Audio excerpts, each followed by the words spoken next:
Hello guys. तो अब political science का क्वेश्चन पेपर मेरे हाथ लग गया है। तो मैंने सोचा कि चलो यार थोड़ा डिस्कस कर लिया जाए, क्योंकि मेरा one of the most favourite subject है मेरा ये। और एक्चुअली कुछ रीजंस थे जो मैं लॉ पे शिफ्ट हुआ हूँ, अदरवाइज़ मैंने इस बार पॉलिटिकल साइंस ही रखना था। पर कुछ रीजंस थे, उसकी वजह से मैंने लॉ रखा। पर ठीक है, लॉ का भी अपना एक मज़ा है। वो भी एक अपना एक सब्जेक्ट है, तो उसमें भी ठीक ही हो गया वो भी। तो तो जैसा कि मैंने आपसे परसों बोला था, परसों जब मैंने आपसे पेपर ए इसका डिस्कस किया था, तो मैंने आपको बताया था कि वो लॉलीपॉप पेपर आया हुआ था। तो लेकिन जो ये वाला पेपर है इसका स्टैंडर्ड अच्छा अच्छा है, ठीक है। तो मॉडरेट लेवल का पेपर है ये। तो इसको हम इजी नहीं बोल सकते, और अच्छे लेवल का है। और इसमें काफ़ी करंट से रिलेटेड पूछा हुआ है, ठीक है। करंट सिचुएशन जो है वर्ल्ड की वो पूछी हुई है, और आपको अच्छी नॉलेज होनी चाहिए उसके लिए।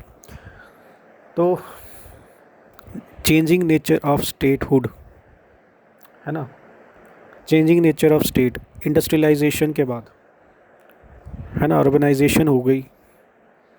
तो डेवलपिंग कंट्रीज़ अब डेवलपमेंट की ओर बढ़ रही हैं, तो उससे रिलेटेड पूछा हुआ है कि कैसे जो नेचर ऑफ स्टेट है वो चेंज हो रहा है। तो प्रेशर ग्रुप्स, इंटरेस्ट ग्रुप के बारे में पूछा हुआ है, तो इजी है। और in international politics states have neither permanent enemies nor friends but only permanent interests. Russia Ukraine की सिचुएशन को आपने इसमें डिस्कस करना था। 1995 में, आई थिंक 1995 में ही शायद रशिया ने जो यूक्रेन था, यूक्रेन के पास अपने न्यूक्लियर वेपन्स थे तब, लेकिन रशिया के कहने पे और अमेरिका के कहने पे यूक्रेन ने अपने न्यूक्लियर आर्सनल्स जितने भी थे वो सब डिस्ट्रॉय कर दिए थे। और रशिया ने और यूएसए ने यूक्रेन को ये प्रॉमिस किया था कि वो उसकी प्रोटेक्शन करेंगे, और कोई भी कंट्री अगर यूक्रेन पे अटैक करेगी तो रशिया जो है सबसे पहले यूक्रेन को बचाएगा। लेकिन आज देखिए, आज टाइम चेंज हो गया, तो आज रशिया ही यूक्रेन पे अटैक कर रहा है। तो ऐसे करके इस क्वेश्चन को बड़ा अच्छा बनाया जा सकता था। थोड़ा सा मैप भी डाल देते तो बड़ा मज़ा आ जाता। तो बक पासिंग ये पता नहीं क्या है। तो आउकस पता नहीं, ये शायद ऑस्ट्रेलिया, क्या लिखा हुआ है ये, ऑस्ट्रेलिया यूएसए, पता नहीं, ये चाइना से रिलेटेड है कुछ। तो पॉलिटिकल इकोनॉमी, कंपैरेटिव पॉलिटिक्स है, ठीक है। फेल्ड स्टेट्स के बारे में पूछा है। Are a cause of concern, cause for concern, क्या लिखा है यार, cause are a cause for concern for international peace and security. तो फेल्ड स्टेट्स हैं, फेल्ड स्टेट्स तो आपको पता ही है, जैसे सोमालिया हो गया, जितनी भी ये middle eastern, central Asian countries है, जहाँ जहाँ पे जैसे पहले इराक था, फिर वहाँ पे आईएसआईएस आ गया पूरा, उन्होंने वहाँ पे वोलेटाइल सिचुएशन क्रिएट कर दी। अभी अभी आपने देखा होगा यमन ने अटैक किया था।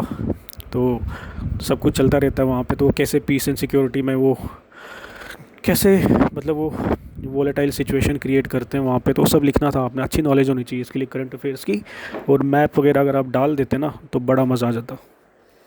तो ग्लोबलाइजेशन के बारे में पूछा है। United States has been fading as a global power. तो ये तो करंट से रिलेटेड हॉट टॉपिक है ना, क्योंकि चाइना नहीं मान रहा यूएसए की, वहाँ से रशिया नहीं मान रहा, ताइवान पे चाइना अटैक करने वाला है, और इंडिया की भी अपनी इंडिपेंडेंट फॉरेन पॉलिसी है। तो जापान भी डर रहा है कि कहीं यूक्रेन जैसा हाल उसका ना हो जाए। यूरोपियन कंट्रीज़ जो हैं वो अभी भी रशिया से ऑयल इंपोर्ट करवा रही हैं। तो ये सब चीज़ें ना आपने मिला जुला के ना डालना था। तो न्यू इंटरनेशनल इकोनॉमिक ऑर्डर, ये इतना इम्पोर्टेंट क्वेश्चन है ना, ये हर बार पूछते हैं। New start treaty, Afghanistan, classical realism, new realism, ठीक है, ये सब इम्पोर्टेंट, ये मतलब जनरल टॉपिक्स हैं। World Health Organization, India's diplomacy, non alignment 2.0, look east policy, nuclear supplier groups, new Delhi consensus. तो ये जो मैंने अभी क्वेश्चन पढ़े ना, तो ये जनरल क्वेश्चंस हैं। इसमें कुछ करंट का भी आपको नॉलेज होना चाहिए। तो अच्छा पेपर आया हुआ ये। तो India's foreign policy, SAARC, border dispute between India and Nepal, 21st century going to be the Indian century, बिल्कुल बड़ा अच्छा क्वेश्चन है। All India Africa, India China के बीच में tensions, new world order, India's vision for new world order, इसमें agenda 2030 का भी कुछ आपने डाल देना था। India's call for reforms in UN peace keeping operations, India's views on nuclear weapons, prohibition of nuclear weapons. तो इसमें वही लिखना था कि इंडिया जो है वो ये कह रहा है कि यूएसए वगैरह तो अपने जो जितनी भी ये ट्रीटीज़ बनाई हैं वो उन्होंने अपने फेवर में बनाई है, ठीक है ना। उन्होंने कोई भी प्रोविज़न नहीं रखा है कि वो अपने न्यूक्लियर वेपन्स डिस्ट्रॉय करें, पर वो दूसरी स्टेट्स को कह रहे हैं कि आप अपने डिस्ट्रॉय कर दो न्यूक्लियर वेपन्स। तो खुद के लिए कोई भी ऐसा प्रोविज़न उन्होंने नहीं रखा है। तो CTBT PTBT वगैरह सब इसमें आप डिस्कस कर सकते थे थोड़ा थोड़ा।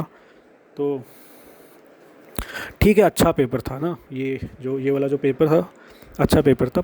पेपर ए से as compare to paper A, this one is a standard level paper. तो मुझे अच्छा लगा ये पेपर। तो चलिए, मैं फिर से कोई पेपर अगर मेरे पास आता है तो डिस्कस करूँगा। ये मैं अपने टेलीग्राम ग्रुप में इसका PDF डाल दूँगा। आप डिस्क्रिप्शन में जाकर मेरे टेलीग्राम लिंक में क्लिक करके ये डाउनलोड कर सकते हैं वहाँ से।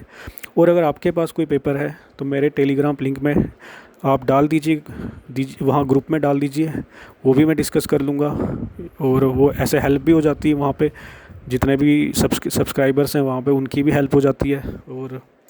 और आप कमेंट्स में बताइएगा अगर कोई आप चाहते हैं कोई पेपर, अगर तो देखता हूँ अगर मेरे अरेंज हो पाता है तो मैं या तो डिस्कस कर लूँगा, नहीं तो मैं अपने टेलीग्राम ग्रुप में डाल दूँगा। Thank you.